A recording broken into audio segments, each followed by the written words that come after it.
ఓం నమో భగవతే వాసుదేవాయ.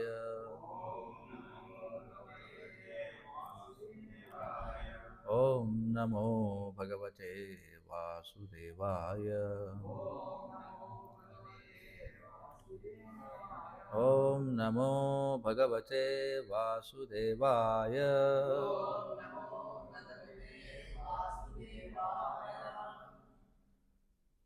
శ్రీమద్భాగవతం 3వ స్కందం 33వ అధ్యాయం 23వ శ్లోకం. అయితే దీనికి భాష్యం లేదు. 24, 25 శ్లోకాలకి భాష్యం ఉంది కదా, పైకి స్క్రోల్ చేయండి. 24, 25 శ్లోకాలకి భాష్యం ఉందా? పైకి వెళ్ళండి. 26వ శ్లోకానికి భాష్యం ఉంది. సరే, ఇక్కడ 23వ శ్లోకం రాశారు ఇక్కడ బోర్డు మీద, కాబట్టి అది చదువుదాం. అయితే మనం 23, 24, 25, 26 4 శ్లోకాలు చర్చించాల్సి ఉంటుంది. ఓకే, పదపాఠం. ధ్యాయతి భగవద్రూపం యత్ అహ ధ్యానగోచరం సుతః ప్రసన్నవదనం సమస్త వ్యస్త చింతయా ధ్యాయతి భగవద్రూపం యదాహ ధ్యానగోచరం సుతః ప్రసన్నవదనం సమస్తవ్యస్తచింతయా ధ్యాయతి భగవద్రూపం యదాహ ధ్యానగోచరం సుతః ప్రసన్నవదనం సమస్తవ్యస్తచింతయా ధ్యాయతి భగవద్రూపం యదాహ ధ్యానగోచరం సుతః ప్రసన్నవదనం సమస్తవ్యస్తచింతయా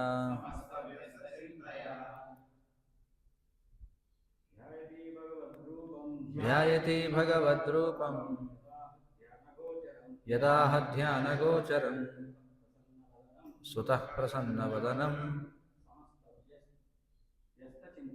సమస్తవ్యస్తచింతయా ధ్యాయతి భగవద్రూపం యదాహ ధ్యానగోచరం సుతః ప్రసన్నవదనం సమస్తవ్యస్తచింతయా ధ్యాయతి భగవద్రూపం యదాహ ధ్యానగోచరం సుతః ప్రసన్నవదనం సమస్తవ్యస్తచింతయా. ఆన్లైన్లో ఎవరైనా చదువుతారా?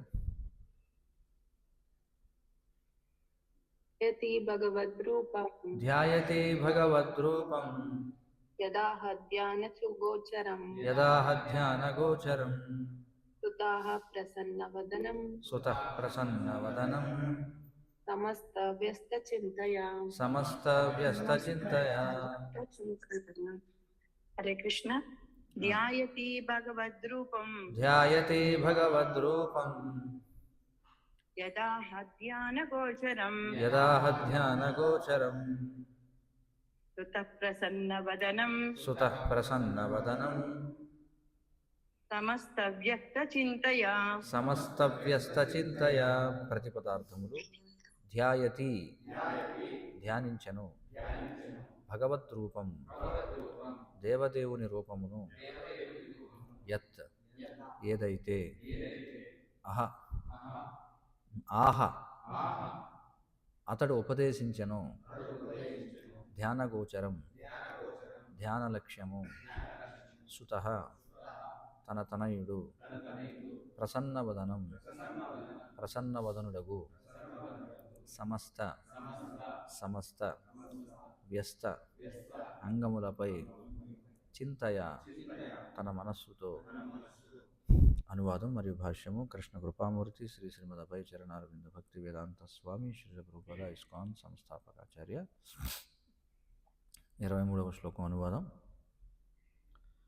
ప్రసన్నవదనుడగు కపిలదేవుడు పలికినది పరమాసక్తితోనూ సవిస్తరముగాను వినినదై దేవహూతి తదనంతరము విష్ణు భగవానుని రూపమును నిరంతరము ధ్యానింపదొడగెను.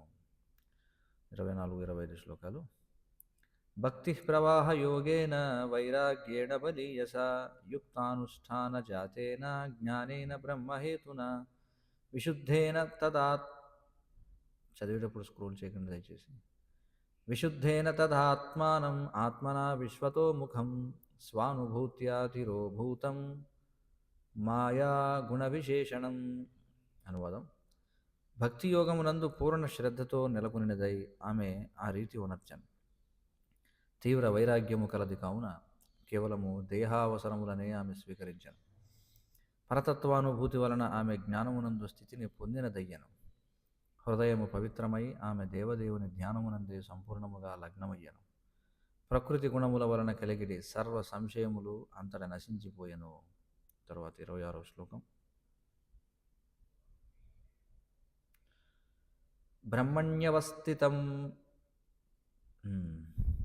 బ్రహ్మణ్యవస్థితమతి భగవత్యాత్మసంశ్రయే నివృత్తజీవాపత్తిత్వాత్ క్షీణక్లేశాప్త నిర్వృతి. మనస్సు దేవదేవుని యందే సంపూర్ణముగా లగ్నముగా నిరాకార బ్రహ్మజ్ఞానమును ఆమె అప్రయత్నముగా అనుభూతమునర్చుకొనెను. బ్రహ్మభూతాత్మగా ఆమె భౌతిక ఉపాధుల నుండి ముక్తురాలయ్యను. ఆ రీతిని సమస్త క్లేశములు అంతముందగా ఆమె దివ్యానందమును పడసెను. భాష్యం: పరతత్వమును గూర్చి దేవహూతి అదివరకే ఎరిగి ఉన్నదని గత శ్లోకము పలికినది. అయినచో ఆమె ఎందులకై ధ్యానము చేయుచున్నది? దీని వివరణమేమనగా, పరతత్వమును గూర్చి సిద్ధాంతపరముగా చర్చించినప్పుడు మనుషుడు దాని నిరాకార భావన ఎందు స్థితుడగును. అదేవిధముగా దేవదేవుని రూపము, గుణములు, లీలలు, పరివారాది విషయములను చర్చించినప్పుడు అతని ధ్యానమందే నెలకొనును.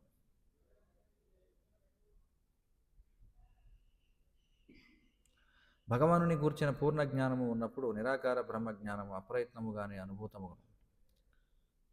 వివిధ దృష్టికోణమును అనుసరించి పరతత్వము జ్ఞాతకు నిరాకార బ్రహ్మముగాను, హృదయస్థ పరమాత్మునిగాను, దేవదేవునిగాను అనుభూతమగుచుండును.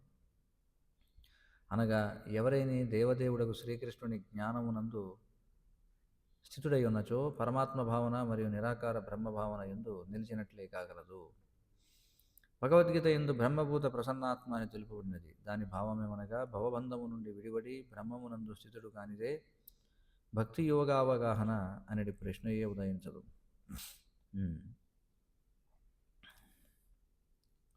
కృష్ణ భక్తి యందు నెలకొనిన వాడు బ్రహ్మభావనను అనుభూతమునర్చుకున్నట్టి వాడి అని ఎరుగవలెను. ఎలయన భగవద్విజ్ఞానమునందు బ్రహ్మజ్ఞానము కూడా ఇమిడి ఉన్నది.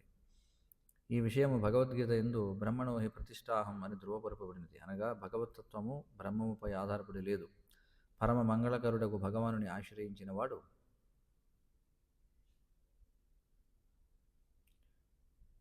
బ్రహ్మభావన యందు నెలకొని ఎట్టివాడేనని విష్ణు పురాణము కూడా తెలిపినది. అనగా వైష్ణవుడైన వాడు బ్రాహ్మణుడైనట్లే అగును. నిర్దేశింపబడిన నియమ నిబంధనలను మనుషుడు తప్పక అనుసరించవలననుట ఈ శ్లోకము అందలి మరి ఒక ముఖ్య విషయము. ఈ విషయమే భగవద్గీత యందు యుక్తాహార విహారస్య అని తెలుపబడినది. మనుషుడు భక్తి యోగమునందు నెలకొనినప్పటికీ ఆహారము, నిద్ర, రక్షణము, మైథునము అని వానిని కలిగియే ఉండును. ఎలయన అవి దేహావసరములై ఉన్నవి. కానీ అతడు ఆ కార్యములను నియమిత రీతిని ఉనరించవలెను.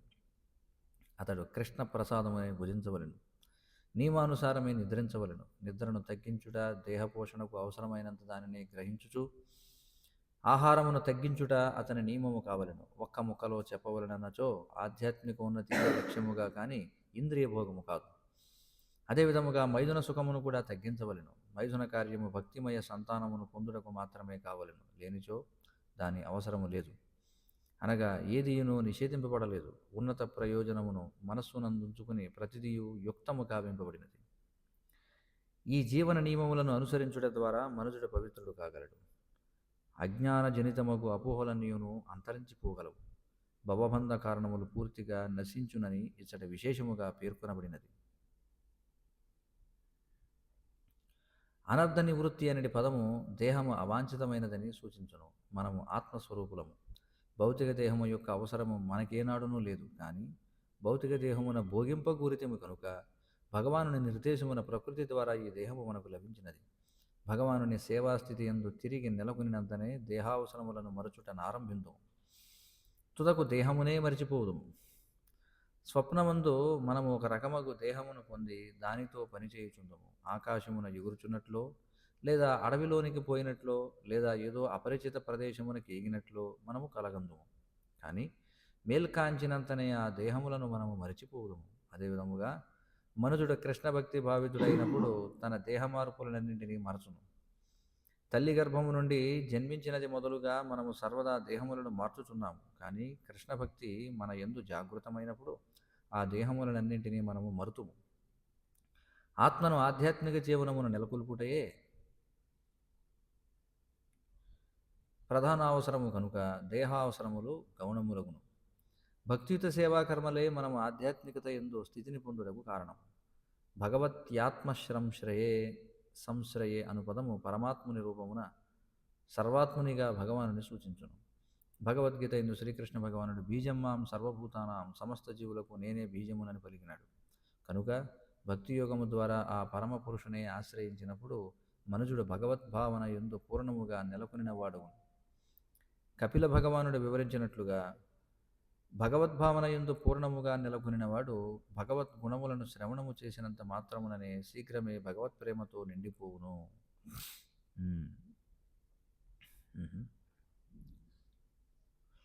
విష్ణు రూపముపై పూర్ణముగా ఈ రీతి మనస్సును కేంద్రీకరించవలెనో దేవహూతికి కపిల భగవానుడు ఉపదేశించను. భక్తి యోగ విషయమున తన తనయుని ఆ ఉపదేశములను అనుసరించుచు ఆమె గొప్ప భక్తితో అంతరమున భగవత్ రూపమును ధ్యానించినది. బ్రహ్మానుభూతి లేదా యోగ విధానము లేదా భక్తి యోగము యొక్క పూర్ణత్వం అదియే. చరమముగా భగవచ్చింతన ఎందే పూర్తిగా లగ్నమై ఆ దేవదేవునే నిరంతరము ధ్యానించుట అత్యున్నత పూర్ణత్వమును. ఆ రీతిగా సంలగ్నమై ఉండేవాడే పరమశ్రేష్ఠుడగు యోగి అని భగవద్గీత నిర్ధారించినది. జ్ఞానయుగము, ధ్యానయుగము, భక్తియుగము మొదలగు సమస్త ఆధ్యాత్మిక అనుభూతి విధానముల నిజమైన ప్రయోజనము భక్తియుత సేవాస్థితికి అరుదించుటయే.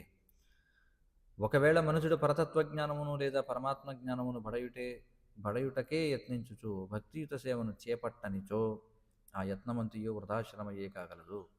ఆ యత్నములను ఓకదంపుడు కార్యములతో పోల్చవచ్చును. దేవదేవుడకు శ్రీకృష్ణునే చరమగమ్యమని అవగతము చేసుకొనంత వరకు మానసిక కల్పనము లేదా యోగాభ్యాసమునవి విలువరహితములే కాగలవు. అష్టాంగ యోగ పద్ధతిలో 7వ అంగము ధ్యానము. భక్తి యోగమున ఈ ధ్యానము 3వ స్థితికి చెందినట్టుది. భక్తి యందు గల 9 అంగములలో మొదటిది శ్రవణము, తరువాతది కీర్తనము, ఆ పైన వచ్చున్నది స్మరణము. అనగా భక్తి యోగమును నిర్వహించుట ద్వారా మనుషుడు అప్రయత్నముగానే నిష్ణాతుడగు జ్ఞాని, నిష్ణాతుడగు యోగి కాగలడు. వేరు మాటలలో జ్ఞానము, యోగము అనునవి భక్తి యోగపు ప్రాథమిక అంశములై ఉన్నవి. దేవహూతి నిజ విషయమును గ్రహించుటలో ప్రవీణురాలై ఉండెను. కనుకనే ప్రసన్నవదనుడగు తన తనయుడు ఉపదేశించినట్లు ఆమె విష్ణు రూపమునే పూర్ణముగా ధ్యానింపదొడగెను. అదే సమయమున ఆమె కపిలదేవుని సైతము తలచుచుండెను. అనగా తపోనిష్టల యందు ఆత్మానుభూతి యందు ఆమె పూర్ణత్వమును బడసెను. మమ జ్ఞానతిమిరాంధస్య జ్ఞానాంజనశలాకయా చక్షురున్మీలితం येन తస్మై శ్రీగురవే నమః. నమ ఓం విష్ణుపాదాయ కృష్ణప్రేష్ఠాయ భూతలే శ్రీమతే భక్తివికాసస్వామినితి నామినే. నమ ఓం విష్ణుపాదాయ కృష్ణప్రేష్ఠాయ భూతలే శ్రీమతే భక్తివేదాంతస్వామినితి నామినే. నమస్తే సారస్వతే దేవే గౌరవాణి ప్రచారిణే నిర్విశేషశూన్యవాది పాశ్చాత్యదేశతారిణే. జయ శ్రీ కృష్ణ చైతన్య ప్రభు నిత్యానంద శ్రీ అద్వైత గదాధర శ్రీవాసాది గౌరభక్తవృంద. హరే కృష్ణ కృష్ణ కృష్ణ హరే హరే, హరే రామ రామ రామ హరే హరే. శుక్లాంబరధరం విష్ణుం శశివర్ణం చతుర్భుజం. తర్వాత ఏమిటి? ప్రసన్నవదనం ధ్యాయేత్ సర్వ విఘ్నోపశాంతయే. ఈ శ్లోకం ఎవరిని ఉద్దేశించి? ఈ శ్లోకాన్ని సాధారణంగా విఘ్నేశ్వరుడికి వాడుతూ ఉంటారు. కానీ ఈ శ్లోకం విశ్వక్షేణ రూపాన్ని సూచిస్తుంది అన్నమాట. ఎందుకు ఇది చెప్తున్నారంటే ఇందులో పై శ్లోకానికి వెళ్ళండి. 23వ శ్లోకం. 23వ శ్లోకంలో మనకి సుతః ప్రసన్నవదనం అని చెప్పన్నారు. కాబట్టి శుక్లాంబరధరం, సాధారణంగా విష్ణువు ఆయన పీతవసనమును ధరించి ఉంటాడు. పీతవసనం అంటే పసుపు రంగు వస్త్రాన్ని ధరించి ఉంటాడు. శుక్లాంబరధరం అంటే ఇక్కడ ఇది విశ్వక్షేణుడిని మనం చూసినట్లయితే ఆయన శుక్ల వస్త్రాలను ధరించి ఉంటాడు. శుక్లాంబరధరం విష్ణుం, చూడండి స్పష్టంగా చెప్పబడింది. శుక్లాంబరధరం విష్ణుం శశివర్ణం, చూడండి శశివర్ణం అంటే చంద్రుని వంటి ఛాయను కలిగినటువంటి వాడు. చతుర్భుజం, 4 భుజములు కలిగిన వాడు. ప్రసన్నవదనం, ప్రసన్నవదనం అంటే వాళ్ళు ఏనుగు ముఖం అని ఇక్కడ అనువాదం చేస్తారు, కానీ వాస్తవానికి ప్రసన్నవదనం అంటే తెలిసిందే మనకి. కాబట్టి ఈ మాయావతుల యొక్క పని అదేనమాట. వాళ్ళు స్పష్టంగా ఉన్నటువంటి అర్థాన్ని మాని వేరే ఏదో పరోక్షార్థాన్ని తీస్తారన్నమాట. ప్రసన్నవదనం ధ్యాయేత్ అంటే ఆ యొక్క రూపాన్ని నేను ధ్యానిస్తున్నాను, సర్వ విఘ్నోపశాంతయే అని చెప్పన్నారు. అన్ని విఘ్నములను కూడా శాంతింపజేసేవాడు ఎవరు అంటే విష్ణువు, విశ్వక్షేణుడి రూపంలో ఆ విధంగా చేస్తుంటాడు అనమాట. కాబట్టి ఇక్కడ చెప్తున్నారు, ప్రసన్నవదనుడకు కపిలదేవుడు పలికినది పరమాసక్తితోనూ సవిస్తరముగాను విన్నది ఎవరు, దేవహూతి. తదనంతరం ఆమె ఏం చేసిందట, విష్ణు భగవానుని రూపమును నిరంతరము ధ్యానించసాగింది. ఏ విధంగా ధ్యానించాలో కపిలదేవుడు బోధించాడుగా తన తల్లికి, పూర్వాధ్యాయుల్లో మనం చూసాం. కాబట్టి ఆ విధంగా ఆమె చేస్తుందట. 24-25 శ్లోకాల్లో ఏం చెప్పారు, అనువాదం చూడండి. భక్తి యోగమునందు పూర్ణ శ్రద్ధతో నెలకొనినదై ఆమె ఆ రీతి ఉనర్చెను. తీవ్ర వైరాగ్యము కలది కావున కేవలము దేహావసరములనే ఆమె స్వీకరించను. కాబట్టి ఆరంభంలో మనం ఎప్పుడైతే కృష్ణ చైతన్యంలోకి వస్తామో అదే విధంగా మనం జీవిత చరమాంకం వరకు ఉండిపోకూడదు అనమాట. అంటే చాలామంది మనం చూస్తే కృష్ణ చైతన్యంలో వాళ్ళు దీక్షను స్వీకరిస్తారు, దీక్షను స్వీకరించి చాలా కాలం అయిపోతుంది, వయసు కూడా పైబడుతూ ఉంటుంది, అయినా కూడా ఇంకా ఈ దేహావసరాలని ఎంతైతే అవసరమో అంతవరకే స్వీకరించడం అనే విషయాన్ని వాళ్ళు దాటలేకపోతారన్నమాట. శ్రీల ప్రభుపాదుల వారు ఆయన ప్రేమ విందు ప్రకటించారు. ప్రేమ విందు, సండే ఫీస్ట్, ప్రతి ఆదివారం కూడా ఈ విందు కార్యక్రమం ఏర్పాటు చేయడం. ముఖ్యంగా మనం చూస్తే శ్రీల ప్రభుపాదుల వారు ఆయన స్టోర్ ఫ్రంట్, న్యూయార్క్లో ఏదైతే స్టోర్ ఫ్రంట్ అంటే మనం చూడండి షట్టర్ పైకెత్తి మనకి ఇక్కడ అంగళ్ళు ఉంటాయి కదా, ఊళ్ళో దుకాణాలు ఏవైతే ఉంటాయో షట్టర్ పైకెత్తి లోపల దుకాణం ఉంటుంది. అలాంటి దానిలో ఆయన ప్రారంభించారు న్యూయార్క్లో ఈ అంతర్జాతీయ కృష్ణ చైతన్య సంఘాన్ని, స్టోర్ ఫ్రంట్లో. లోపలికి రాగానే ప్రభుపాదుల వారు ఏం చేసేవారంటే ఒక పెద్ద, మన దగ్గర చూడండి ఉర్లీ పాత్రలు ఎలా ఉన్నాయో అలా ఒక పెద్ద బేసిన్లో ఒక బల్ల పెట్టి పైన గులాబ్ జాములు తేలుతూ ఉండేవి ఇప్పుడు కూడా చూడండి. వాటిని ఇస్కాన్ బుల్లెట్స్ అని చెప్పి అంటారు. గులాబ్ జాములు తేలుతూ ఉండేవాట. ఏ విధంగా పెట్టేవారంటే లోపలికి వచ్చిన వాడు ఎవడైనా సరే కావాలంటే తీసుకొని తినడమే, ఆ విధంగా ఆయన అందించారనమాట. ఎందుకంటే ఆరంభకాలంలో వాళ్ళందరికీ తత్వం ఎక్కడ అవగాహన వస్తుంది. కాబట్టి అందుకే మనది వంటగతి ఉద్యమం అని చెప్పి అన్నారు, కిచెన్ రిలీజియన్. ప్రభుపాదుల వారు అంటారు, Krishna consciousness movement is a kitchen religion. అంటే ఇది వంటగది మతం అన్నమాట. ఎందుకంటే ఈ ఉద్యమానికి వంటశాల చాలా చాలా ముఖ్యం.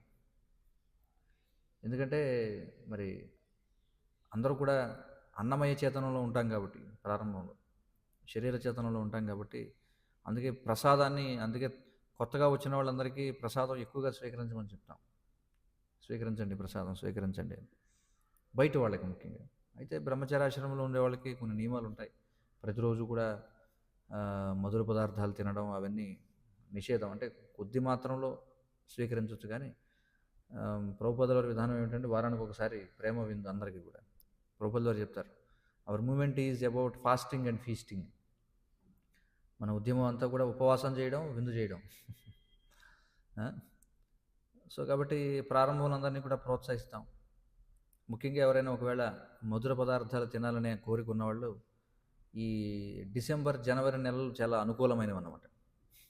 ప్రభుపాదుల వారు చెప్తారు ఇది కూడా. ఒకవేళ ఎవరైనా ఎక్కువగా మధుర పదార్థాలు తినాలనుకుంటే ఈ డిసెంబర్, జనవరి మాసంలో స్వీకరించినా దాని యొక్క దుష్పరిమాణాలు ఉండవు. దుష్పరిణామాలు ఉండవు శరీరం మీద. కానీ మళ్ళీ ఎప్పుడైతే చైత్రమాసం వస్తుందో, చైత్రం వచ్చిందంటే వెంటనే మనం మధుర పదార్థాలని త్యజించాలన్నమాట. అంటే ముఖ్యంగా బెల్లం. బెల్లం అనేది ఆయుర్వేద శాస్త్రంలో చెప్పబడింది. చైత్రమాసం ప్రారంభమైందంటే బెల్లం స్వీకరించకూడదు అని అంటే చెప్తుంది శాస్త్రం. ఎందుకంటే వేడి పెరుగుతుంది కాబట్టి. ఏమైనప్పటికీ ఇక్కడ మనం చెప్పొచ్చే విషయం ఏంటంటే ఆరంభ కాలంలో అందరినీ కూడా మనం ప్రోత్సాహం చేస్తాం. కానీ ఎవరైతే కృష్ణ చైతన్యాన్ని గంభీరంగా స్వీకరించారో, అంటే జీవిత లక్ష్యాన్ని అర్థం చేసుకున్న వాళ్ళు ఎవరైతే ఉన్నారో, వాళ్ళు కూడా బయట వారిలాగా అంటే మందిరానికి వచ్చే కొత్త వాళ్ళలాగా దీక్ష స్వీకరించని వారిలాగా ఉండిపోకూడదనమాట జీవితాంతం. ఇక్కడ దురదృష్టవశాత్తు మనం చూస్తుంటాం. అంటే దీక్ష తీసుకున్న వాళ్ళు కూడా మనం చూస్తే ఎవరైతే యవ్వనంలో ఉంటారో వారికి కొంచెం ఎక్కువ జీర్ణశక్తి ఉంటుంది. సాధారణంగా చిన్న వయసులో ఉన్న వాళ్ళకి ఎక్కువ జీర్ణశక్తి ఉంటుంది. కాబట్టి వాళ్ళు ఎంత తిన్నా సరే దాన్ని హరాయించుకోగలరు. అంటే అది జీర్ణం అవుతుందన్నమాట. కానీ మనం ఎప్పుడైతే మన వయసు పెరుగుతూ ఉందో మనం ఇవన్నీ కూడా చాలా జాగ్రత్తగా చూసుకోవాలి. కేవలం దేహావసరముల కోసమే మనం ఆహారాన్ని స్వీకరించాలి. ఇది చాలా చాలా ముఖ్యమైనటువంటి ఉపదేశం అన్నమాట. ఒకవేళ మనం ఆరంభంలో అందరినీ బాగా ఎక్కువగా ప్రసాదం తీసుకోమని ప్రోత్సాహం చేసినా తీసుకోగా వాళ్ళకే కొన్నాళ్ళకి అర్థమైపోతుంది మనం భోగించేది మనం కాదని చెప్పి. కేవలం భగవంతుడు మాత్రమే భోగించేవాడు. మనం కేవలం దుఃఖించేవాళ్ళం మాత్రమే, మనం భోగించేవాళ్ళం కాదనమాట. అయితే శరీరం యవ్వనంలో ఉన్నప్పుడు ఎక్కువగా జీర్ణశక్తి ఉంటుంది కాబట్టి అప్పుడు అనిపిస్తుంటుంది, ఓ జీవితాంతం మనం ఇలాగే ఉంటామేమో అని. అదొక మాయ అన్నమాట. యవ్వనంలో ఉన్నప్పుడు బాగా ఇంద్రియాలు ఉత్సాహంగా ఉంటాయి. అప్పుడు ఏ భ్రమలో ఉంటామంటే జీవితాంతం ఇలాగే ఇంద్రియాలు బలంగా ఉంటాయనుకుంటాం, కానీ అది సాధ్యం కాదు. ఎప్పుడైతే ఇక మధ్య వయసు అనేది వస్తుందో, ప్రభుపాదులు అంటారు 40 ఏళ్ల వయసు వచ్చిందంటే ప్రైమరీ ఓల్డ్ ఏజ్ అని చెప్పుకుంటారు. 40 ఏళ్ల వయసు ఎవరికైనా వచ్చిందంటే ఇది ప్రాథమిక వృద్ధాప్యం ప్రారంభమైనట్టు అనమాట. వృద్ధాప్యంలో కూడా మళ్ళీ 3 దశలు ఉన్నాయి. ప్రారంభ వృద్ధాప్యం 40 ఏళ్ళకి మొదలవుతుంది అనమాట. 60 ఏళ్ళకి అసలైన వృద్ధాప్యం మొదలవుతుంది. కాబట్టి మనం చూసుకుంటూ ఉండాలి, మనం ఎన్నాళ్ళ నుంచి ఉన్నాము, సాధన చేస్తున్నాము, మనం కృష్ణ చైతన్యంలో పురోగమిస్తున్నామా లేదా. కాబట్టి ఎవరైతే వరిష్ఠులైనటువంటి భక్తులు ఉంటారో వాళ్ళు చాలా నియమబద్ధంగా వారి యొక్క ఆహార అలవాట్లు ఉండాలన్నమాట. అది చాలా ముఖ్యం. అంతేగాని ఇంకా వృద్ధాప్యం వచ్చినా కూడా ఇంకా జిహ్వచాపల్యం చావలేదనుకోండి, అప్పుడు మనం పెద్దగా కృష్ణ చైతన్యంలో పురోగమించలేం.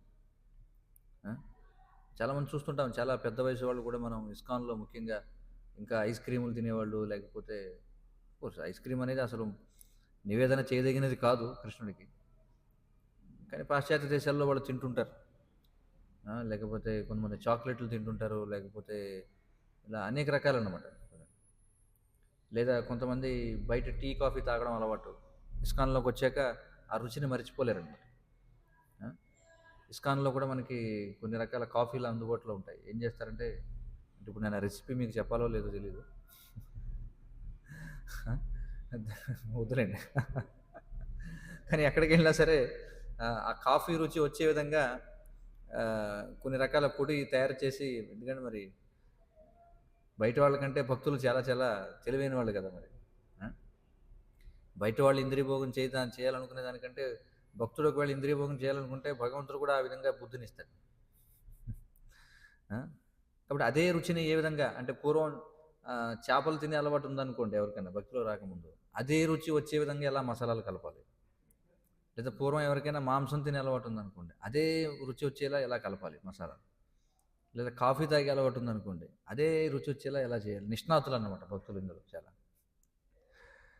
అయితే శ్రీల ప్రభుపాదులు కూడా చెప్తారు, ముఖ్యంగా ఇవి ఏవైతే పనసకాయ లేకపోతే ఇలాంటివి ప్రభుపాదులు స్వయంగా చెప్తారనమాట, ఇది కలపండి ఈ రుచి వస్తుందని చెప్పి. ఏ రకమైన పదార్థాన్ని తింటే అది చేప రుచి వస్తుంది, లేకపోతే ఏ రకమైన పదార్థాన్ని తింటే అది మాంసపు రుచి వస్తుంది, ఇవన్నీ ఆయన కూడా చెప్పడం జరిగింది. కానీ ఇది ఎవరికది అంటే ప్రారంభ కాలంలో ఉన్న వాళ్ళకి, అంటే ట్రాన్సిషన్ ఫేజ్లో ఉన్న వాళ్ళకి అనమాట. కానీ మనకి వయసు పెద్దదవుతుంది, ఎంతో కాలం మనం కృష్ణ చైతన్యంలో ఉన్నాం, ఇంకా వాటి పట్లే మనకి ఆసక్తి ఉందనుకోండి, ఎలా ఇంకా ఆ రుచులను ఎలా తీసుకురావాలి, ఇంకా రకరకాల ప్రయోగాలు, అది మంచిది కాదనమాట. మనం అర్థం చేసుకోవాలి ఏమిటంటే మనం దేహం కాదు. ఈ దేహం అనేది మనకి ఒక వాహనం అంతే. మన లక్ష్యాన్ని చేరుకోవడానికి ఈ దేహం అనేది ఒక వాహనం. మరి ఈ వాహనం అనేది ఉంది కాబట్టి ఈ వాహనానికి కొన్ని అవసరాలు ఉంటాయి. వాహనం ఉందంటే దానికి శిలప్రభుపాదులు చెప్తారు ఈశోపనిషత్తులో. ఈశోపనిషత్తులో ఆయన చెప్తారు ఏమంటారంటే ఒక ఏ విధంగా అయితే ఒక యంత్రానికి భగవద్గీతలో కూడా వస్తుంది. భగవద్గీతలో ఒక దగ్గర భాష్యంలో అంటారు ప్రభుపాద. ఏ విధంగా అయితే ఒక వాహనానికి ఆయిలింగ్ అవసరమో, ఏ విధంగా అయితే ఒక వాహనానికి డీజిల్ ఇవన్నీ కూడా అవసరమో, అలాగే మన దేహానికి కూడా కొంత ఆయిలింగ్ అవసరం అనమాట. ఎందుకంటే దేహం కూడా ఒక వాహనం కాబట్టి వాహనం మన లక్ష్యాన్ని చేరుకోవడానికి ఎంతైతే మెయింటైన్ చేయాలో దాన్ని అంతగా మెయింటైన్ చేయాలి. ఆ? కానీ మరి వాహనాన్ని మనం ప్రయాణానికి వాడకుండా దాన్ని కేవలం పార్కింగ్లో దాన్ని ఇప్పుడు అలాగే పెట్టి చాలామంది చూస్తుంటాం. ఉదయం లేవగానే వాళ్ళ పని ఏమిటంటే ఏం చేస్తారంటే వాళ్ళు సైకిల్ అయితే సైకిల్, మోటార్ సైకిల్ అయితే మోటార్ సైకిల్, కారు అయితే కారు, వాటిని శుభ్రంగా కడిగేసి వాటిని ఏదో సినిమా పాటలు పెట్టుకుంటారు టైంపాస్ కోసం. సినిమా పాటలు పెట్టి బాగా వాటిని గుడ్డపెట్టి బాగా ఆ రిమ్ములన్నీ క్లీన్ చేయడం, మొత్తం ప్రతి ఓసని క్లీన్ చేసేవాళ్ళు ఉంటారనమాట. సైకిల్ టైర్ బండిని బాగా శుభ్రంగా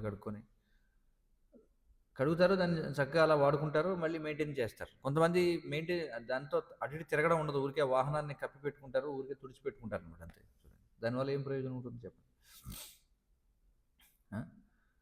అందుచేత ఈ వాహనాన్ని మనం జాగ్రత్తగా చూసుకోవాలి. కానీ ఆ వాహనానికి ఏవైతే కనీసమైన అవసరమో అవి ఉండాలి. వాహనానికి కనీసం అవసరం ఏమిటంటే బ్రేక్ పని చేయాలి, ఎక్సలేటర్ పని చేయాలి, క్లచ్ పని చేయాలి, హార్న్ పని చేయాలి, స్టీరింగ్ బాగుండాలి, ఇండికేటర్ లైట్లు లేకపోతే హెడ్ లైట్లు, అలాగే రివర్స్ గేరు, అలాగే విండ్ షట్టర్సు అంటే ఏమైనా నీళ్లు పడితే తుడుచుకోవడానికి, సైడ్ అద్దాలు, ఇవన్నీ కనీసమైనటువంటివి అనమాట. కొంతమంది వాళ్ళ యొక్క వాహనాలని ఈ రోజుల్లో ఇది ఒక పెద్ద వ్యాపారం అయిపోయింది. బయటకు వెళితే కార్ డెకార్స్ అని చెప్పి, అంటే కారుల్ని ఎలా చాలా సౌకర్యవంతంగా లోపల వాటిని అలంకరించాలి. కొంతమంది అయితే ఏకంగా ఆ బ్యానెట్ ఏదైతే ఉంటుందో ఆ బ్యానెట్ని ఒక అరమరాలా మార్చేస్తారనమాట. అరమరాలో మార్చేసి దాని మీద అనేక రకాల వస్తువులు అలంకరణ కోసం, ఫ్లవర్ వాజులు లేదా కుక్క బొమ్మలు వెనకాల చూస్తున్నారు, కొంతమంది వెనకాల పెడతారు. ఇలా అలంకరణ చేసుకుంటూ ఉంటారు. దాన్ని ఇలా సౌకర్యవంతంగా కారుని చాలామంది అయితే సీజన్ వారీగా సంవత్సరానికి 2-3 రంగులు మార్చేవాళ్ళు కూడా ఉన్నారు. లోపల అనేక రకాల సౌకర్యాలు, టీవీ చూడడానికి, ఇవన్నీ అవసరం లేనివన్నమాట. సో అలాగే మన దేహానికి ఏవైతే అవసరమో, దేహం అనేది ఉందంటే ఆహార, నిద్ర, ఇవి ప్రాథమికమైనటువంటి ఆ 4లో ఇంకా ముఖ్యమైనవి ఏమిటంటే ఆహార, నిద్ర అనేవి ఇంకా ముఖ్యమైనవి. ఇక భయం, మైథునం అనేది అందరికీ అవసరం లేదు.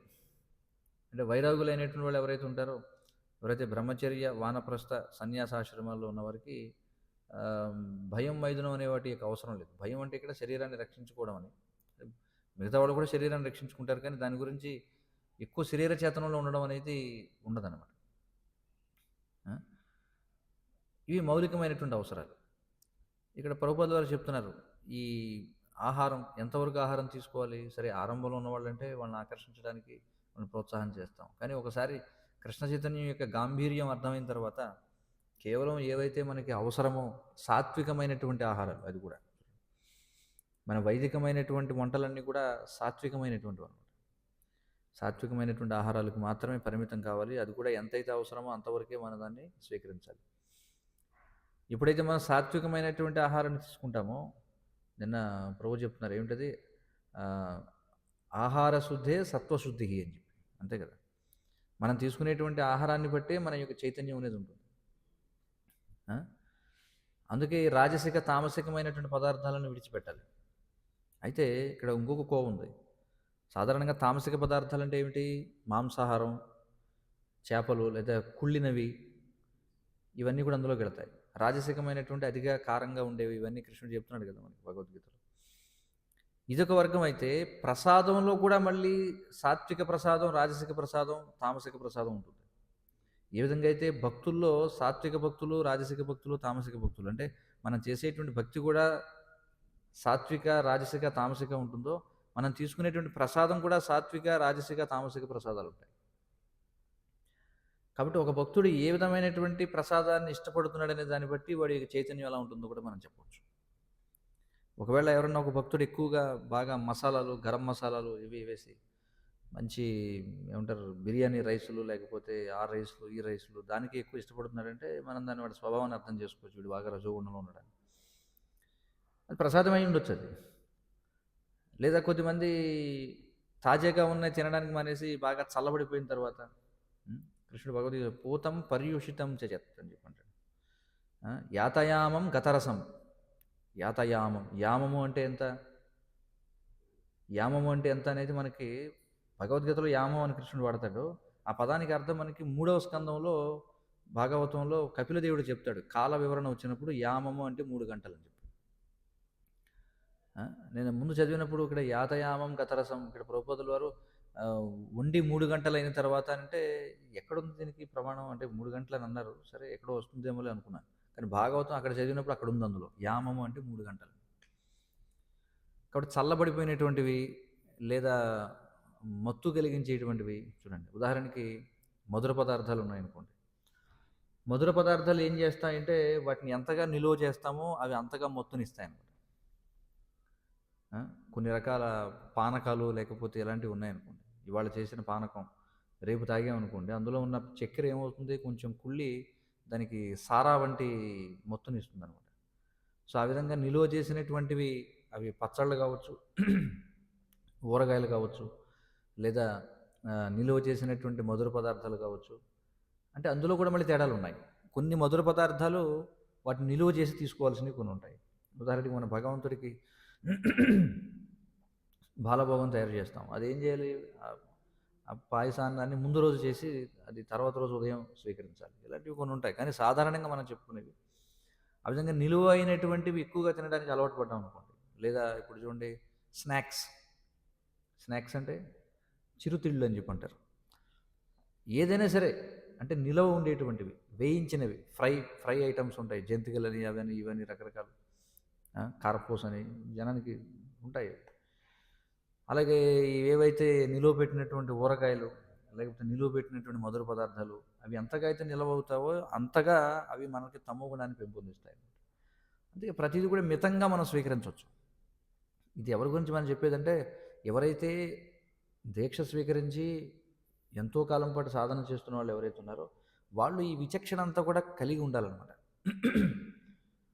అంటే తేడా ఉండాలి. కొత్తగా వచ్చిన వాడికి అనేక సంవత్సరాల నుంచి ఉన్నవాడికి కొంత తేడా ఉండాలి. తేడా లేకపోతే వాడు ఎక్కడ పురోగతి సాధించినట్టు చెప్పండి.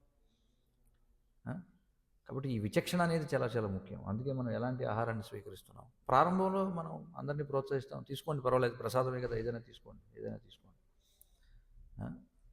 భక్తి సిద్ధాంత సరస్వతి ఠాకూర్ వారు ఒకసారి ఆయన ప్రసాదం యొక్క ఔన్నత్యాన్ని చాటడం కోసం స్వయంగా కుక్క ముట్టినటువంటిది తీసుకుంటారనమాట. అది ప్రసాదం యొక్క ఔన్నత్యాన్ని చాటడం కోసం. కానీ ప్రభుపాదుల వారు మరొక చోట చెప్తారు, ప్రసాదమైనా సరే ఏదైతే తాజాగా లభిస్తుందో దాన్ని స్వీకరించమంటారు. 2 ఉన్నాయి. ఇప్పుడు ఒకటి తాజా ప్రసాదం, ఒకటి కొంత సమయం అయిపోయినటువంటిది. అలాంటి పరిస్థితి వస్తే తాజాది తీసుకోవాలి. ఎందుకంటే మన ఆరోగ్యాన్ని మనం కాపాడుకోవాలి. అయితే కొంతమంది పూర్తిగా దివ్యమైనటువంటి చేతనంలో మనం చూస్తే రఘునాథ్ దాసు గోస్వామి లాంటి వాళ్ళు ఏం చేసేవారు, ఎక్కడో ఆ జగన్నాథ మందిరం దగ్గర ఏదైతే మురికాలువలో కొట్టుకొస్తున్నటువంటి, అది మురికాలువ కాదు, ఆ ప్రసాదం తిన్న దగ్గర చేతులు కడుక్కున్న ఈ వ్యర్థాలు వెళ్ళేటువంటి కాలంలోంచి తీసుకొని తినేవారు. అర్థమవుతుంది కదా, తీసుకునేవారు. కానీ ఆయన యొక్క ఏదైనా సరే ఒకదాన్నే కాకుండా వారి యొక్క ఓవరాల్ వ్యవహారం ఏంటనేది మనం చూడాలన్నమాట. ఆయన ఊరికే సరే అది తీసుకున్నారు సరే, కానీ అలాంటిది తిన్నా కూడా ఆయన దాని చేత ప్రభావితం కాలేదు. మీరు చూడండి, రఘునాథ్ దాస్ గోస్వామి గారు అలాంటి చూడడానికి తామసికమైన పదార్థాన్ని తిన్నప్పటికీ కూడా ఆయన ఎంతసేపు నిద్రపోయేవారు. గోస్వాములు చూడండి ఎంతసేపు నిద్రపోయేవారు, 2 గంటలు లేదా ఒక్కోసారి నిద్రపోయేవారు కాదు, అలాంటివి ఉండేవారు. కానీ మనం ఒకసారి ఏంటంటే భక్తులు కూడా ఏం చేస్తారంటే అనుకరణ చేస్తారనమాట. అంటే వాళ్ళు ఏమనుకుంటారంటే నేను బాగా మిగిలిపోయింది తింటే నన్ను అందరూ శభాష్ అంటారు, నేను మంచి భక్తుని అనుకుంటారు. ఏమిటి ప్రయోజనం, జపంలో నిద్రపోయి, క్లాసులో నిద్రపోయి, ఇప్పుడు మత్తుగా ఊగుతూ, ఏమైనా అర్థం ఉంది అందులో? లేదు. కాబట్టి మనం పిచ్చిగా అనుకరించకూడదు అనమాట. కొన్నిసార్లు చూస్తుంటాం భక్తులు వాళ్ళు ఆలోచిస్తుంటారు, ఇది మిగిలిపోయింది ఎవరు తింటారు, మరి తినాలి కదా. అవును తినాలి, దానికి కూడా ఒక విధానం, పద్ధతి ఇవన్నీ ఉంటాయి. ఇక అదే పనిగా ఎవడన్నా ఒకవేళ రోజు అదే ప్రసాదం అయినప్పటికీ తామసికమైన తింటూ ఉన్నాడు అనుకోండి, వాడు తమో గుణంలోకి వెళ్ళిపోతాడు. అందుకని మనకి విధి విధానాలనే ఉన్నాయి. ఎందుకంటే ఒకసారి మాయావాదుల్లాగా మాట్లాడుతుంటారు భక్తులు కూడా, మనం ఏదైనా తీసుకోవచ్చు, మనం ఎలా అయినా ఉండొచ్చు, కానీ దానివల్ల మిగిలినవి కూడా ప్రభావితం కాకూడదు. నువ్వు ఎంతసేపు నిద్రపోతున్నావు రోజు, ఏం తింటున్నావు, ఎంతసేపు సాధన చేస్తున్నావు, దాంట్లో నాణ్యత ఎలా ఉంది, ఇవి కూడా పరిగణించాలి. అర్థమైంది కదా. సో ఇది చాలా చాలా ముఖ్యం అనమాట. అందుకని ఎవరైతే వరిష్ఠులైనటువంటి వాళ్ళు ఇవన్నీ కూడా చాలా జాగ్రత్తగా చూసుకోవాలి. కొత్త వాళ్ళలాగా మనం ఉండకూడదు అనమాట. ఏమిటంటే మనం సాత్వికమైనటువంటి ఆహారాన్ని తీసుకోవాలి. అందుకే మరి అధికంగా ఒకవేళ అందుకే కొన్ని నియంత్రణ కూడా ఉండాలి వంట చేయడంలో. మనం రోజు తీసుకునేటువంటి వాటిలో వేడి చేసేటువంటి మసాలాలతో కూడిన పదార్థాలు తింటున్నాం అనుకోండి ఎక్కువ, అవేమవుతుందంటే దాన్ని రజోగుణంలోకి తీసుకెళ్తుంది అనమాట మనసు. మనం చూడొచ్చు వాళ్ళ స్వభావాన్ని ఇట్టే చెప్పేయచ్చు అనమాట. వీడు ప్రశాంతంగా ఉండడు, వీడు ఎప్పుడు కూడా దూకుతూ ఉంటాడు, లేకపోతే ఆవేశపడుతూ ఉంటాడు, తెలిసిపోతుంది వ్యవహారం. కాబట్టి ప్రతి దానికి కూడా ఏది కూడా యాదృచ్ఛికంగా జరగదనమాట. ప్రతి దానికి కూడా సంబంధం ఉంది. ఏది ఎలా చేస్తే ఏమిలే, ఏం తింటే ఏమిలే, ఎలా ఉంటే ఏమిలే అనుకుంటాకి లేదు. ఇదంతా కూడా ఇది ఒక ప్రతిదీ కూడా ప్రతిదానికి కూడా లంకె ఉందన్నమాట. ప్రతిదానికి ఇంకోదానికి అనుసంధానం ఉంది. అందుకనే శ్రీల ప్రభుపాదులు ఏమన్నారంటే ఈ వర్ణాశ్రమ ధర్మాన్ని స్థాపన చేయాలి, మనం సత్వగుణంలోకి రావాలి. అదే కదా శ్రీల ప్రభుపాదులు అంతిమ కాలంలో మీరు చూడండి, ఆయన మంచంపై పడుకున్నప్పుడు ఆయన దేని గురించి చెప్పారు, ఆయన you have to come to సత్వగుణంలోకి రావాలి అని చెప్పి. ఎందుకంటే సత్వం సంజాయితే జ్ఞానం, సత్వగుణం వల్ల జ్ఞానం అనేది వస్తుంది. అంటే మనం క్లుప్తంగా మనం చెప్పుకుంటున్నాం. ఒక్కోసారి మనం చేసేటువంటి సేవను బట్టి కూడా, ఒక్కోసారి దేహ కష్టం చేసేవాళ్ళు అనుకోండి, వాడు ఎంత రాజసికమైన ఆహారాన్ని తీసుకున్నా దాన్ని హజం అయిపోతుంది, వాళ్ళకి అంటే జీర్ణం అయిపోతుంది. కానీ సత్వగుణపు కార్యక్రమాలు చేయాల్సిన వాడు రాజసికమైన ఆహారాన్ని తీసుకున్నాడు అనుకోండి, అప్పుడు తమోగుణంలోకి వెళ్ళిపోతాడు. చూడండి, ఆ కాంబినేషన్ తమోగుణంలో తీసుకెళ్తుంది. అంటే ఒకవేళ ఒక వ్యక్తి వాడు ఎక్కువగా కూర్చోవడం అంటే ఎక్కువగా బుర్ర ఉపయోగించి చేయాల్సిన పనులు, లేకపోతే ఎక్కువగా ఆలోచించి చేయాల్సిన పనులు, నిర్ణయాలు తీసుకోవాల్సిన పనులు, ఇలాంటి సేవల్లో ఉన్నవాళ్ళు సాత్వికమైన ఆహారాన్ని స్వీకరించాలి. లేకపోతే ఏమవుతుంది, వాళ్ళ కార్యాన్ని చేయలేరు, తమోగుణంలోకి వెళ్ళిపోతారు. అదే దేహపరమైనటువంటి కాయ కష్టం చేసేవాళ్ళు ఉన్నారనుకోండి, వాళ్ళు కొంచెం రాజసికంలో ఉన్న ఆహారాన్ని తీసుకున్నా దానికి పనిచేస్తుంది, ఆ గుణానికి అది ఉండాలన్నమాట. ఉండాలి, అది జీర్ణం అయిపోతుంది. అలాంటి సేవలు లేనప్పుడు మళ్ళీ మనం జాగ్రత్త పడాలి, మళ్ళీ సాత్వికమైనటువంటి ఆహారం తీసుకోవాలి. ఇదంతా కూడా ఒక పెద్ద కళ అన్నమాట, ఇదంతా కూడా ఒక పెద్ద శాస్త్రం. అంతేగాని అంతా ఒకటే, ఏదైనా పర్వాలేదు, ఎవరైనా ఏదైనా తినొచ్చు లేదు. మనం చూస్తే అందరూ భక్తులు అయినప్పటికీ కూడా మనకి బ్రాహ్మణ, క్షత్రియ, వైశ్యులు వారి యొక్క స్వభావాలను బట్టి వారు తీసుకునేటువంటి ప్రసాదంలో కూడా మార్పులు ఉంటాయి. కాబట్టి ఇక్కడ మరొక విషయం చెప్తున్నారు, ధ్యానం గురించి చెప్పారు ఇక్కడ. దేవహూతి అప్పటికే పరబ్రహ్మానుభూతిని పొందింది అన్నారు. ఇక్కడ వైష్ణవుడు, బ్రాహ్మణుడు ఒక తేడా చెప్పారు. ఇక్కడ బ్రహ్మజానాతీతి బ్రాహ్మణ అన్నారు. అంటే నేను ఈ శరీరాన్ని కాదు, నేను ఆత్మని అని తెలుసుకొని, మరి నేను శరీరాన్ని కానప్పుడు శారీరకమైన కార్యాల్లో ఎందుకు నేను ఎక్కువగా పనిచేయాలి అని ఆలోచిస్తాడు. కాబట్టి బ్రాహ్మణుడు ఏం చేస్తాడు, దేహ పోషణార్థం ఏం చేయడు. ఒకవేళ చేయవలసి వచ్చినా ఒకరి దగ్గర అతడు సేవను స్వీకరించడు. బ్రాహ్మణులకు చెప్పబడ్డాయి కొన్ని. బ్రాహ్మణుడు అంటే సాధారణంగా క్షత్రియులు వారిని పోషించాలి, వైశ్యులు వీళ్ళందరూ కూడా వాళ్ళకి దానం ఇవ్వాలి. బ్రాహ్మణుడు ఒకవేళ తనను తాను పోషించుకోవాల్సి వస్తే జ్యోతిష్యము, వాస్తు ఇత్యాది కర్మలలో లేదా గురుకుల విద్యార్థులకు బోధించడం ఇలాంటివి చేస్తాడనమాట. కాబట్టి బ్రాహ్మణుడు అంటే అతడు అర్థం చేసుకుంటాడు, నేను ఈ శరీరాన్ని కాదు, నేను ఆత్మని అని తెలిసినప్పుడు ఏం చేయాలి, నేను శరీరాన్ని కాదన్నప్పుడు ఈ శరీరం యొక్క అవసరాలు చాలా తక్కువగా పెట్టుకోవాలి, అంతే కదా. అందుకే బ్రాహ్మణుల యొక్క జీవితాన్ని మనం చూస్తే వాళ్ళు శారీరక అవసరాల కోసం చాలా తక్కువ పని చేస్తారు. ఎంతవరకు అయితే శరీరాన్ని, ఆత్మని కలిపి ఉంచుకోవడానికి అవసరమో అంత మాత్రమే వాళ్ళు శారీరక అవసరాలు నిమగ్నం అవుతారు. క్షత్రియుడి దగ్గరికి వచ్చామనుకోండి, క్షత్రియుడు అనేటప్పుడు రజోగుణంలో ఉండాలి. కాబట్టి క్షత్రియుడికి కొన్ని అనుమతించబడ్డాయి, మాంసాహారం లేకపోతే మద్యం ఇలాంటివి కొన్ని సందర్భాల్లో అవి అనుమతించబడ్డాయి. ఎందుకంటే అతడు దేహదారుఢ్యం కలిగి ఉండాలి, లేకపోతే యుద్ధం చేయడానికి వీటన్నిటికీ ఉండాలి. సో కాబట్టి బ్రహ్మజానాతీతి బ్రాహ్మణ. కానీ ఈ బ్రాహ్మణులు ఎక్కువగా మనం చూస్తే ఇక్కడ చెప్పబడినటువంటి బ్రాహ్మణులు వాళ్ళు ఈ ఆత్మతత్వాన్ని చర్చించేటువంటి ఉపనిషత్తుల యొక్క అధ్యయనంలో నిమగ్నం అయి ఉంటారు. అంటే నిరాకార బ్రహ్మ సాక్షాత్కారం అనమాట. కానీ వైష్ణవుడు అంటే అర్థం ఏమిటి, వైష్ణవుడు అంటే భగవంతుడు సచ్చిదానంద విగ్రహుడు, భగవంతుడు సచ్చిదానంద విగ్రహుడు అని తెలుసుకుని ఆ భగవంతుణ్ణి యొక్క సేవలో నిమగ్నమై ఉండేవారిని వైష్ణవులు అంటారు. మరి వైష్ణవుడు సహజంగానే బ్రాహ్మణుడై ఉంటాడని చెప్తున్నారు ఇక్కడ. ఎందుకంటే ఈ పరబ్రహ్మ సాక్షాత్కారం అనేది ఆరంభ దశ. దీనికంటే ఉన్నతమైనది ఏమిటి? హృదయస్థ పరమాత్మని ధ్యానించడం.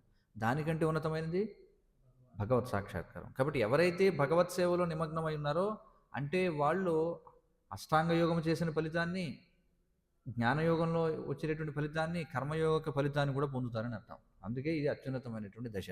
కాబట్టి ఒక వ్యక్తి వైష్ణవుడు అంటే అతను సహజంగానే బ్రాహ్మణుడిగా మనం పరిగణించాలి అని చెప్తున్నారు. కాబట్టి ఆ విధంగా ఇక్కడ దేవహూతి ఆమె నేరుగా విష్ణువుని ధ్యానిస్తూ ఉంది. ఇక్కడ మరొక విషయం చెప్పారు శ్రీల ప్రభుపాదుల భాష్యంలో, ధ్యానం అనేది 3వ దశ అని చెప్పి. ఈ భక్తి యొక్క సోపానం ఏదైతే ఉందో అందులో మొట్టమొదటిది ఏమిటి? శ్రవణం, కీర్తనం, విష్ణోహ స్మరణం. చూడండి, స్మరించడం. ఈ స్మరించడము అనేది ధ్యానంతో సమానం అన్నమాట. ఎందుకంటే ఇప్పుడు బయట మనం చూస్తే ఈ ఈ హృదయస్థ పరమాత్మపై ధ్యానించే వాళ్ళు ఎవరైతే ఉన్నారో వారు ఏ దశలో ఉన్నట్టు? భక్తి సోపానంలో 3వ దశలో ఉన్నట్టు ధ్యానించడం అంటే.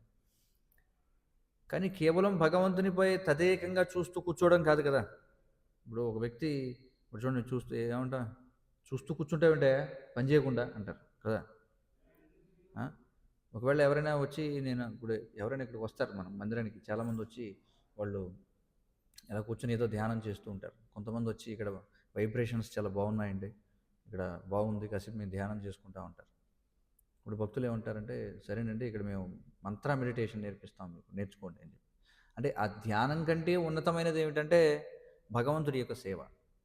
అందుకే ఈ భక్తి యోగులు ఎవరైతే ఉన్నారో వాళ్ళు ధ్యాన యోగుల కంటే చాలా ఉన్నతమైనటువంటి వాళ్ళు అనమాట.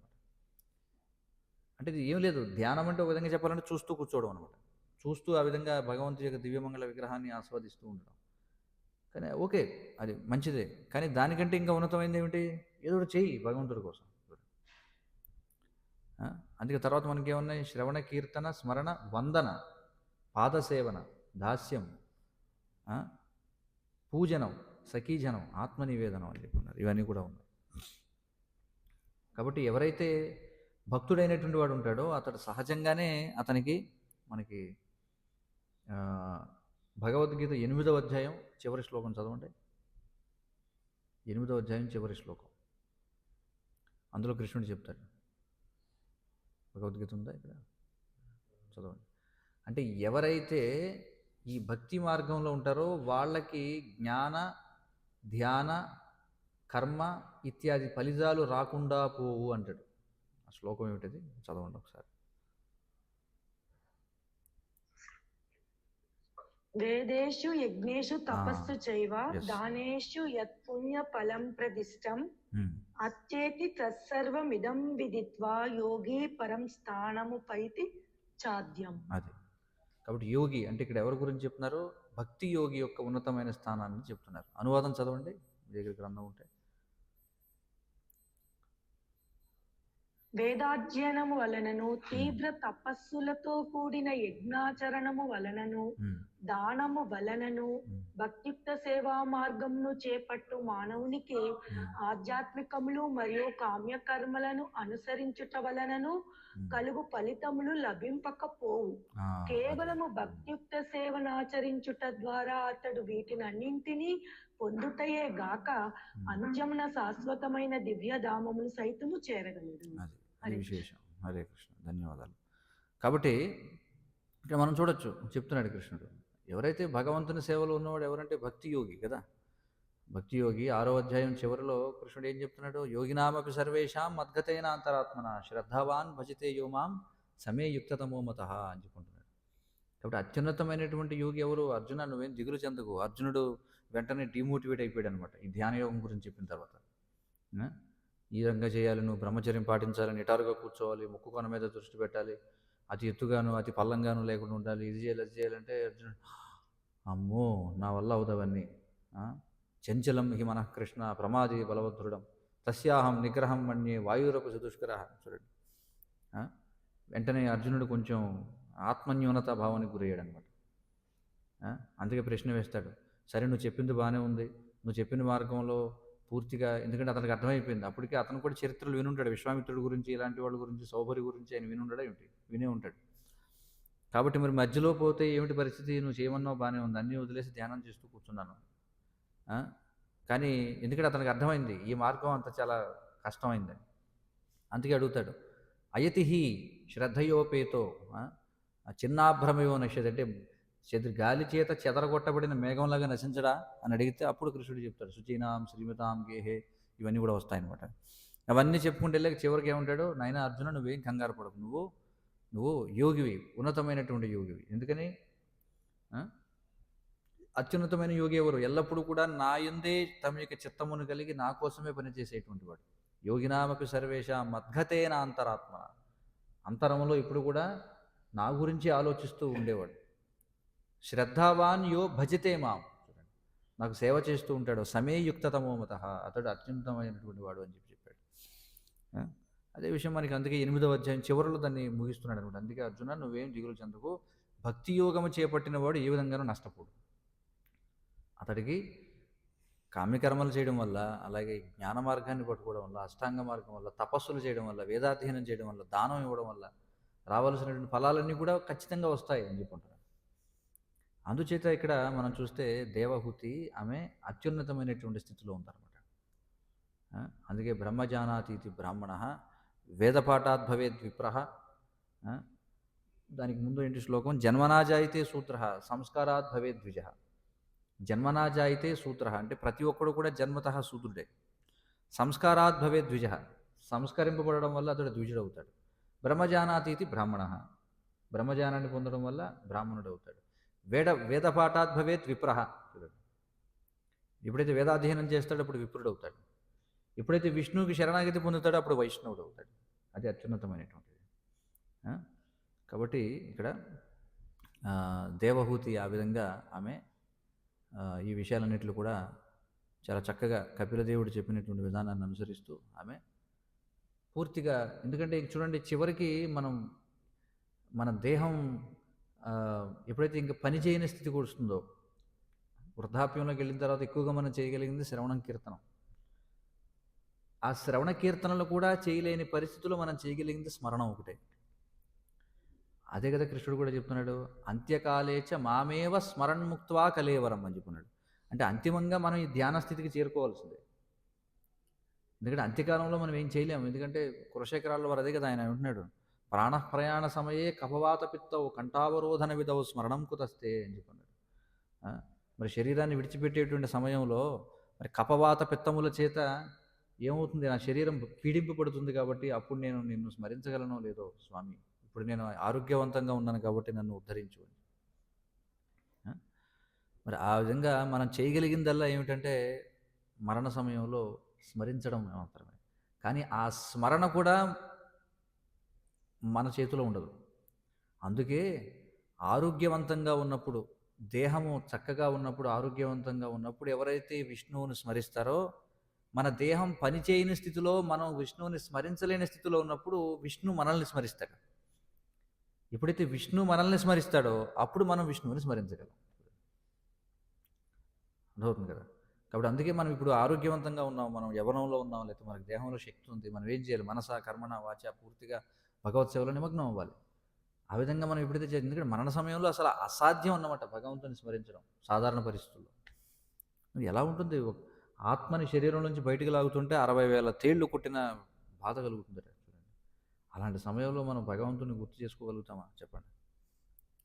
ఒక వ్యక్తి ఆపదలో ఉన్నప్పుడు దేనినైతే గుర్తు చేసుకోగలుగుతాడో, అర్థమైంది కదా. సాధారణ పరిస్థితుల్లో మనం ప్రోపల్ వారు అంటారు, ఏమంటారంటే సాధారణ పరిస్థితుల్లో అంతా కూడా బాగా చిలుక ఉదాహరణ చెప్తారు. చిలుక ఏం చెప్తుంది, దానికి ట్రైనింగ్ ఇస్తారనమాట. హరే కృష్ణ అంటే హరే కృష్ణ, హరే రామ హరే రామ అని చెప్పి ఉంటుంది. పిల్లు వచ్చి పట్టుకుంది అనుకోండి, క్యార్ అంటుంది అనమాట. అలా ఉండకూడదు మన స్మరణ అంటారు ప్రభుపాదులు. ఇప్పుడు భయంకరమైన స్థితి వచ్చినప్పుడు ఈ సందర్భంగా ఒక సన్యాసి మన అంతర్జాతీయ కృష్ణ చైతన్య సంఘంలో ఒక ఉదాహరణ చెప్తారనమాట. ఆయన ఏమంటారంటే, ఆయన ఒక రోమన్ క్యాథలిక్ నేపథ్యం నుంచి వచ్చారట. రోమన్ క్యాథలిక్ నేపథ్యంలో వాళ్ళు మేరీని, అంటే యేసు యొక్క తల్లిదండ్రులు మేరీ, జోసెఫ్ వీళ్ళని వాళ్ళు పూజిస్తారనమాట. అయితే ఆయన ఆ సన్యాసి, ఆయన ఇప్పుడు ఇస్కాన్లో చాలా ఉన్నతమైనటువంటి అంటే సన్యాసిగా చాలా ప్రచారం చేస్తున్నటువంటి వ్యక్తి. అప్పటికే ఉద్యమంలోకి వచ్చి చాలా కాలం అయిపోయిందట. ఆయనకి అనేక మంది శిష్యులు కూడా ఉన్నారు. ఒకసారి ఎక్కడ రోడ్డు ప్రయాణం చేస్తూ ఉన్నారట. రోడ్డు ప్రయాణం చేస్తుంటే మొత్తానికి ఏమైందంటే అది ఈయన వెళుతున్నటువంటి వాహనం ఇంకొక వాహనాన్ని గుద్దపోయిందనమాట. గుద్దపోయేటువంటి స్థితిలో ఆయన జీసస్, జోసెఫ్, మేరీ అన్నారంట ఒకసారి. అర్థమైంది కదా. జీసస్, జోసెఫ్, మేరీ అన్నారంట. అంటే అంతకాలం నుండి కృష్ణ చైతన్యాన్ని సాధన చేసినా సరే అలాంటి సందర్భంలో ఆయనకి అది గుర్తొచ్చిందనమాట. కాబట్టి అంత సులభం కాదనమాట. మనం ఏదో అన్నీ బాగున్నప్పుడు అన్నట్టుగా మనం ఆ సమయంలో అనలేం. అందుకే మనం ఏంటంటే వేడుకోవాలి. అందుకే ఈశోపనిషత్తులో స్వయంభవ మను ఆయన ఏమని ప్రార్థన చేస్తాడు? ఆయన ఏమంటాడంటే దయచేసి నేను నీకు చేసినటువంటి సేవ అంతా ఒక్కసారి గుర్తు చేసుకో. నువ్వు నేను చేసిన సేవను గుర్తు చేసుకోగలిగితే నేను నిన్ను గుర్తు చేసుకోగలను అని. అంతే కదా. ఇప్పుడు ఏ విషయమైనా మనకి గుర్తు రావాలంటే ఎవరి ద్వారా వస్తుంది అది? భగవంతుడు గుర్తు చేస్తేనే కదా మనకు గుర్తు వస్తుంది. అంటే భగవంతుడు గుర్తు చేస్తేనే మనం దేన్నైనా సరే గుర్తు పెట్టుకోగలం. అలాగే అంతిమ సమయంలో కూడా మనం భగవంతుణ్ణి గుర్తు పెట్టుకోగలగాలంటే జీవితాంతం మనం భగవంతుని గుర్తు పెట్టుకుంటే అప్పుడు మరణ సమయంలో ఆయన మనం గుర్తు పెట్టుకుంటాడు. చాలాసార్లు అంటుంటాం కదా, ఏమంటారు? చూస్తాను, నాకు టైం వస్తుంది కదా అప్పుడు చెప్తాను అంటుంటాం కదా మనం. సాధారణ వ్యవహారాల్లో టైం వస్తుంది అప్పుడు చూస్తాను నీ పని అంటారు కదా. అలాగే కృష్ణుడు కూడా ఏమంటాడంటే టైం వస్తుంది అప్పుడు చూస్తాను నీ పని అంటాడు. అంతే కదా. ఇప్పుడేమో మనం అన్ని వెధవేషాలు వేసి కోతికంతులు వేసి అటు ఇటు చేసి మనం మర్చిపోయి అంత్యకాలంలో చూడండి మనకి పెద్దవాళ్ళు చెప్తారు సామెత. వాళ్ళు ఎవరో ఏం చేశారట, అంత్యకాలంలో వాడికి నారాయణ స్మరణ చేద్దామని చెప్పి ఒరే నారాయణ అని చెప్పి నార పట్టుకొచ్చారట. నార పట్టుకొచ్చి కనీసం ఆ విధంగా అయినా సరే నారాను అంటే, ఎందుకంటే మరి యముడు మనకి చెప్తున్నాడు కదా ఇక్కడ భాగవతం 6వ స్కందంలో విష్ణుదూతలు ఏమంటారు, పూర్తిగా నారాయణ అని అనకపోయినా పర్వాలేదు, కనీసం నారా అని అన్నా కూడా ఫలితం వస్తుందని చెప్తున్నాయి శాస్త్రాలు. అందుకని చెప్పి ఏం చేశారట, చనిపోతుంటే వాడు కనీసం నారా అని అంటాడేమో అని చెప్పి నారం తీసుకొచ్చి అరే నారాను నారా అంటే పీచు అన్నాడు అంటాడు. నారాయణ పీచు అని కూడా అంటారు కదా. కనీసం నారా అని అంటాడేమో వాడికి ఫలితం వస్తుందని చెప్పి అనుకుని నార చూపిస్తే పీచు అన్నాడట. కాబట్టి కృత్రిమంగా మనం భగవత్ స్మరణ తీసుకురాలేమన్నమాట బలవంతంగా. అది రావాలి అంటే అందుకే అంత్యకాలేచ అని చెప్పి అన్నాడు. చ అనే పదం మార్చేస్తుంది అర్థాన్ని. అంత్యకాలేచ అంటే అంత్యకాలంలో కూడా, అంటే దాని అర్థం ఏమిటి? జీవితాంతం అని అర్థం. కాబట్టి జీవితాంతం మనం చేస్తే మనం చేసినటువంటి సేవను గుర్తించి ఒకవేళ మనం ఏమైనా చేస్తుంటే ఆయన మన మీద దయతలచి ఆయన మనకు గుర్తు చేశాడు అనుకోండి, అప్పుడు మనకి స్మరణ కలుగుతుంది. అందుకనే చివరికి ఎవరైనా సరే స్మరణ చేయాల్సిందే. ఈ విధంగా అనేకమైనటువంటి విషయాలు మనకి భాష్యంలో చర్చించబడ్డాయి. హరే కృష్ణ. ఎవరికైనా ఏమైనా ప్రశ్నలు సూచనలు ఉంటే చెప్పండి.